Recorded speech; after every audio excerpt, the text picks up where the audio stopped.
Hello guys, welcome back to my channel cinemaholic. আশা করছি তোমরা সবাই খুব ভালো আছো। তো আজকের এই ভিডিওতে আমরা কথা বলবো বর্ডার 2 সিনেমাটাকে নিয়ে, যেটা রিলিজ করেছিল 23rd জানুয়ারিতে। আমার একটু দেখতে দেরি হলো সিনেমাটা পরিচালনা করেছে অনুরাগ সিং, এবং এই সিনেমাতে লিড কাস্টে আমরা দেখতে পাবো সানি দেওলকে, বরুণ ধাওয়ানকে, আহান শেট্টিকে এবং দিলজিৎ দোসাঞ্জকে। এছাড়াও সাপোর্টিং কাস্ট এখানে অনেকে রয়েছে, আনিয়া সিং থেকে শুরু করে সোনাম বাজওয়া আছে, আরও অনেকে বেশ রয়েছে। ঠিক আছে, তো এই সিনেমাটা কেমন হলো? দেখো, সিনেমাটার গল্পটা যদি আমি একটু করে বলি, এখানটাতে সানি দেওলের যে ক্যারেক্টারটা লেফটেন্যান্ট ফতেহ সিং, ঠিক আছে, সে একাডেমিতে একজন ট্রেনার ছিল এই দিলজিৎ, বরুণ এবং আহান শেট্টির ক্যারেক্টারটার।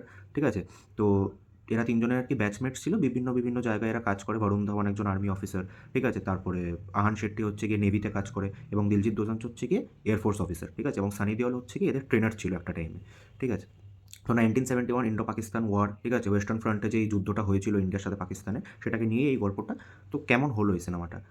অনুরাগ সিং যে পার্ট 2 এর ডিরেক্টর, সে কি বর্ডার 1, যেটা একটা কাল্ট ক্লাসিক সিনেমা, সেই সিনেমাটা স্ট্যান্ডার্ডটা ম্যাচ করতে পারলো, নাকি জাস্ট পয়সার জন্য একটা সিকুয়েল বানানো এরকমই একটা সিকুয়েল হয়েছে? উত্তরটা কিন্তু পার্ট 1 এর স্ট্যান্ডার্ডটাকে অনুরাগ সিং ম্যাচ করতে পেরেছে। ইয়েস, বর্ডার 2 খুব ভালো একটা সিনেমা হয়েছে, এবং পার্ট 1কে যেভাবে ট্রিবিউট দিয়েছে এই সিনেমাটা, অনুরাগ সিং যেভাবে গল্প লিখেছে, তার যেরকম নিখুঁত ডিরেকশন, জাস্ট ব্রিলিয়ান্ট।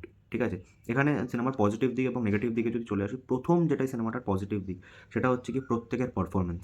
ঠিক আছে, সিনেমাটা রিলিজ হওয়ার আগে আমি দেখছিলাম বরুণ ধাওয়ানকে নিয়ে প্রচণ্ড পরিমাণে ট্রোলিং হচ্ছিল। ঠিক আছে, যে বরুণ ধাওয়ান অ্যাক্টিং পারে না, বরুণ ধাওয়ানের একই রকম এক্সপ্রেশন। ভাই, বরুণ ধাওয়ান বাদলাপুরের মতন সিনেমা করেছে, সুই ধাগার মতন সিনেমা করেছে, একটা ভেড়িয়ার মতন সিনেমা করছে। ঠিক আছে, তার মধ্যে পোটেনশিয়াল আছে, কিন্তু ডিরেক্টর যদি ঠিকভাবে তাকে ইউটিলাইজ করতে না পারে, তাকে যদি প্রপার স্ক্রিপ্ট না দেওয়া হয়, তাহলে তার কী করার আছে? দেখো, আমি বরুণ ধাওয়ানের দোষ ঢাকছি না, বরুণ ধাওয়ানেরও যথেষ্ট দোষ আছে, স্ক্রিপ্ট সিলেকশন ভুলভাল করে প্রচণ্ড। এই সানি সংস্কারি কি তুলসী কুমারী, ঠিক আছে, তারপর বাবার সাথে একটা সিনেমা করছে ডেভিড ধাওয়ানের সাথে, ঠিক আছে, হ্যাঁ জওয়ানি তো ইশক হোনা হ্যাঁ সামথিং, এরকম একটা নাম আছে। ঠিক আছে, তো এই সব জোনের মধ্যে বরুণ ধাওয়ান অপারেট করতে পারে না, আমি দেখেছি। বরুণ ধাওয়ান সিরিয়াস রোলসের মধ্যে কিন্তু যথেষ্ট ভালো একটা পারফরমেন্স দেয়। ইভেন বেবি জনেও তুমি দেখবে, হয়তো বেবি জন সিনেমাটা একটা রিমেক সিনেমা, থেরির রিমেক। ঠিক আছে, ওখানে বিজয় সাউথে যেই জিনিসটা করতে পেরেছিল বরুণ ধাওয়ান হিন্দি বেলটা, সেটা করতে পারছে না, কিন্তু তার পারফরমেন্স কিন্তু সেই সিনেমাটার মধ্যে যথেষ্ট ভালো ছিল। ঠিক আছে, আমার থেরি দেখা নয়, আমি বেবি জন শুধু দেখেছিলাম, বাট বেবি জন কিন্তু আমার ভালো লেগেছিল। বরুণ ধাওয়ান সিরিয়াস রোলসে ভালো পারফরমেন্স দেয়, কিন্তু সে যখনই এই কমেডি জোনটা, একটা গোবিন্দা, নিউ এজ গোবিন্দা যখন হওয়ার চেষ্টা করে, সে সেটা পারে না করতে, ঝুলিয়ে ফেলে। তো এই সিনেমাতে বরুণ ধাওয়ানের একটা ভালো পারফরমেন্স আমরা দেখতে পেয়েছি। ঠিক আছে, সেকেন্ড হচ্ছে গিয়ে সানি দেওল। ভাই, এই বয়সে লোকটা কি করতে পারে, জাস্ট ফাটিয়ে দিয়েছে।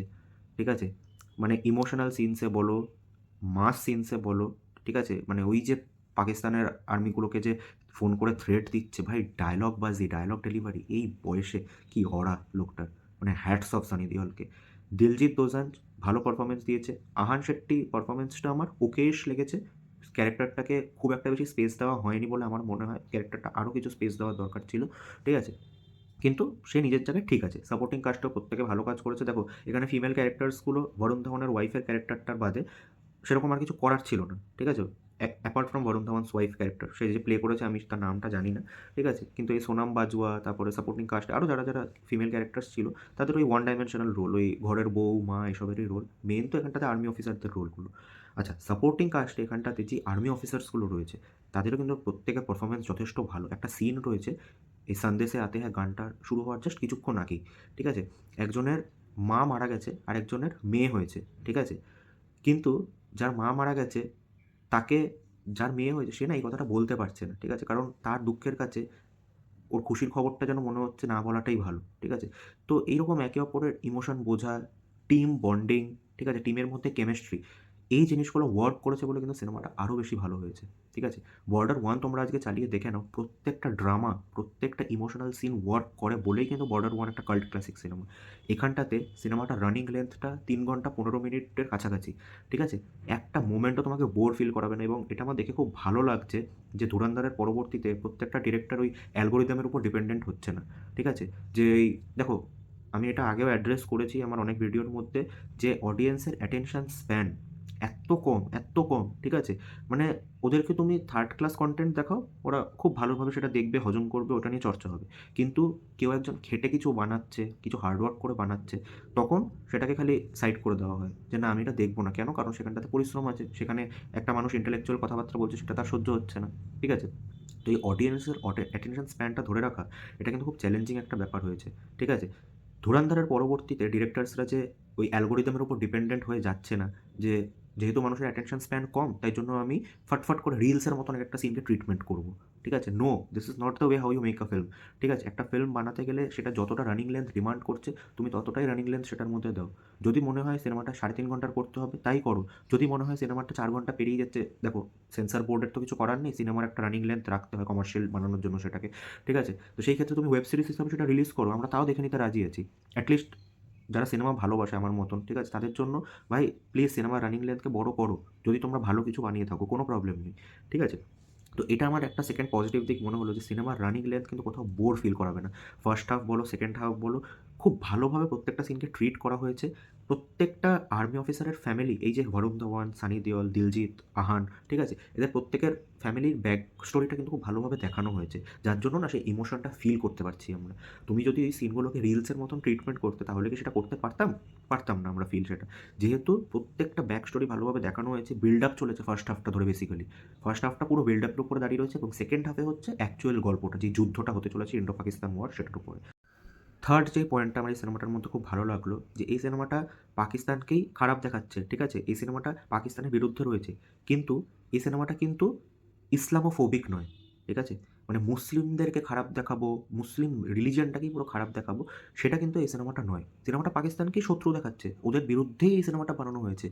কিন্তু it is not an anti Islamic film. ঠিক আছে? It is anti Pakistan film at any day, but it is not an anti Islamic film. ঠিক আছে? তো এই একটা জিনিস আমার খুব ভালো লাগছে এই সিনেমাটার মধ্যে। এবং লাস্ট এই সিনেমাটার পজিটিভ দিক, সেটা হচ্ছে কি সিনেমার মিউজিক এবং মেকিং। সিনেমার প্রত্যেকটা গান যেই টাইমে এসছে সেটা ন্যারেটিভকে এগিয়ে নিয়ে গেছে। ঠিক আছে? এমন মনে হচ্ছে না যে একদম সেপারেট ট্র্যাকে গানগুলো চলছে। ঠিক আছে? সিনেমাটার মধ্যে গান যখন রাখা হয়েছে, সেটা কিন্তু ন্যারেটিভটাকে এগিয়ে নিয়ে যাচ্ছে। সেটাই কিন্তু সিনেমার অ্যাসপেক্ট হওয়া উচিত, যে শুধুমাত্র আমি মিউজিক রাইটস বেচবো বলে গান বানাবো, এই মেন্টালিটি যাদের থাকবে, তাদের সিনেমার মধ্যে গান কোনোদিনও ভালো লাগবে না। ঠিক আছে? তুমি সিনেমার মধ্যে গান রাখো, সেটা যদি ন্যারেটিভকে এগিয়ে নিয়ে যায়, তাহলে উই হ্যাভ নো প্রবলেম। এই যে সন্দেশে আতে হ্যাঁ গানটা যখন আসে, ভাই কি দারুণ লাগে শুনতে। সোনু নিগম, অরিজিৎ সিং, বিশাল মিশ্রা, দিলজিৎ দোসাঞ্জ, 4 জন লেজেন্ড একসাথে গিয়েছে ভাই। আনু মল্লিকের মিউজিক কম্পোজিশন, ভাই অসাধারণ গানটা। এবং প্রত্যেকটা গান, স্টার্টিংয়ের দিকে একটা ডান্সের গান রয়েছে। ঠিক আছে? আর মানে গানগুলো বেশি বড়ও না। ঠিক আছে? তাড়াতাড়ি বেশ শেষ হয়ে যায়। তো এটাও একটা সিনেমাটার পজিটিভ দিক বলে মনে হচ্ছে। এবং সিনেমার মেকিং, এই 1971 এরাটাকে যেভাবে রিক্রিয়েট করেছে, 1971টাকে যেভাবে দেখিয়েছে, সেই জিনিসটা কিন্তু বেশ ভালো লেগেছে। ঠিক আছে? মানে এই এরা রিক্রিয়েশনটা কিন্তু সবাই করতে পারে না। এবং আরেকটা যেটা এই সিনেমাটার পজিটিভ দিক, সেটা হচ্ছে কি ওয়ার সিকোয়েন্সগুলোকে ভালোভাবে ডেভেলপ করা এবং ডায়ালগস ভালোভাবে লেখা। দেখো, তুমি রিসেন্ট টাইমসের মধ্যে এরকম অনেক ওয়ার সিনেমা আছে যেগুলো রিলিজ হয়েছে। সেটা আমি 21 বলতে পারি, ফারহান আখতারের 120 বাহাদুর বলতে পারি। সামনেই 2026-এর ইন্ডিপেন্ডেন্স ডেতে ব্যাটল অফ গলওয়ান আসছে সলমান খানের, সেটা একটা সিনেমা আছে। ঠিক আছে? তো অনেক তো এরকম ওয়ার ফিল্ম হচ্ছে। এবার ওয়ার ফিল্মের মধ্যে তুমি নতুন কী করছো সেটা দেখতেই কিন্তু মানুষে যাবে। ঠিক আছে? তুমি যদি সবসময় খালি ওই একই অ্যাকশন সিন দেখাও, কয়েকটা মাসি ডায়ালগস রেখে দাও, তাহলে কিন্তু আমার সিনেমা ওয়ার্ক করবে না। এখানে কিন্তু সিনেমাটার ট্রিটমেন্টটা একটু হালকা আলাদা রাখা হয়েছে। ঠিক আছে? ডায়ালগ ডেলিভারি প্রত্যেকেরটা অ্যাক্টরের খুব ভালো, ডায়ালগসগুলোকে খুব ভালো লেখা হয়েছে। সেটা সবচেয়ে বেশি ভালো। তুমি আজকে ডেলিভারি ভালো করতে পারো, তোমার তো ডায়ালগসটাও ভালো লিখতে হবে। সেটা ছাড়া তো তুমি সেটা করতে পারবে না। ঠিক আছে? তো ডায়ালগস কিন্তু খুব ভালো লেখা হয়েছে সিনেমাটার মধ্যে। এবং যে ওয়ার সিকোয়েন্সেসগুলো আছে, ঠিক আছে? এই যে লাস্টে ক্লাইম্যাক্সের ঠিক কিছুক্ষণ আগে যে ফাইটগুলো হচ্ছে, যে বম ব্লাস্টের সিকোয়েন্সগুলো আছে, সেখানটাতে কিন্তু বেশ ভালো কাজ হয়েছে। ঠিক আছে? সেখানে অ্যাকশন সিনসগুলোকে দারুণ ডিজাইন করা হয়েছে, অ্যাকশনগুলো দেখতে মজা আসছে। ঠিক আছে? এবং যেটা টিজার বা ট্রেলার দেখে অনেকে কমপ্লেন করছিল যে সেই লেভেলের হয়নি, ঠিক আছে? ভিএফএক্সটা সেই লেভেলের হয়নি, সেটা কিন্তু না। মাস মুভমেন্টসগুলোকে খুব ভালোভাবে ডিজাইন করা হয়েছে। সেটা সবচেয়ে বেশি ভালো দিক লেগেছে এই সিনেমাটার মধ্যে। ঠিক আছে?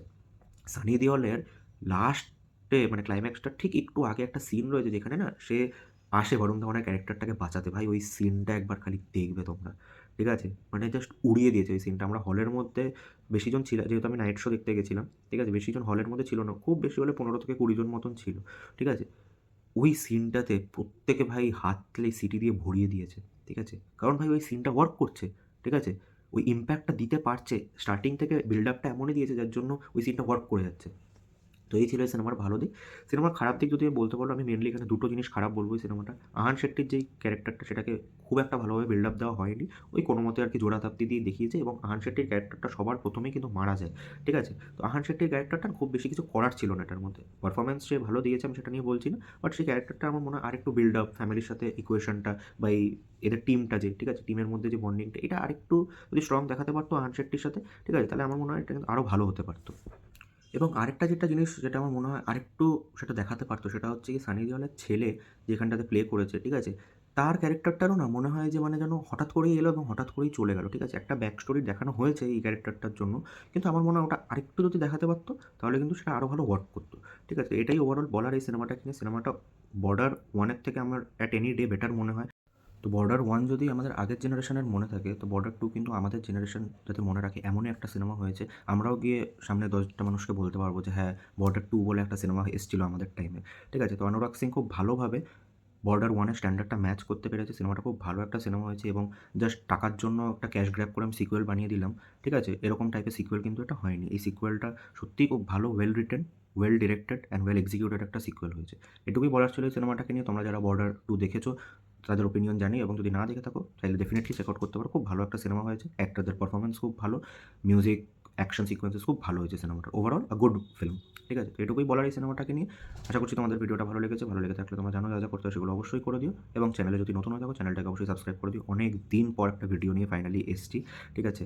তো সময় হচ্ছিল না মাঝখানে, তাই জন্য বানাতে পারছিলাম না। বাট এনিওয়ে চেষ্টা করবো এবার থেকে একটু রেগুলারলি ভিডিও বানানোর। এটুকুই বলার। চলো অন্য কোনো ভিডিওতে আবার দেখা হচ্ছে। Bye, by.